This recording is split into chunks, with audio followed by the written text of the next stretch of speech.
দশমী দিন সকালে কিরকম বিসর্জন, কি আপনাদের বরণ সকালেই হয়ে যায়? না না, আমাদের সন্ধ্যাবেলা বরণ হয়, এমনি প্রাণ বিসর্জনটা এখানেই ঘট পাতা হয়। ওই ঘরটাকে ঠাকুর মশাই উনি প্রাণ যেভাবে বিসর্জন হয়, উনি ঘট বিসর্জন সকালবেলাই হয়ে যায়। মানে প্রথমে মাকে ভোগ দেওয়া হয়, দশমীর অঞ্জলি হয়, তারপরে মার বিসর্জন হয়, মানে প্রাণ বিসর্জন হয়। আর রাত্রির বেলা সবাই আমাদের যারা সধবা মহিলারা আছে সবাই বরণ করেন মাকে, তারপরে আমাদের নিজস্ব পুকুরেই মানে বিসর্জন হয়, ভাসান হয় আর কি।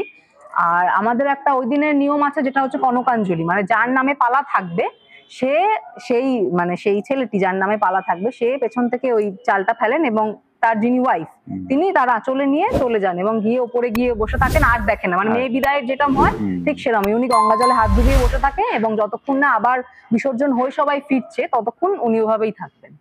এটাই। তারপরে ফিরে এসে আবার আমাদের মিষ্টি মুখ হয়, ছোটখাটো কিছু অনুষ্ঠান হলো, তারপরে সেই বছরের মতো শেষ, আবার সামনের বছর।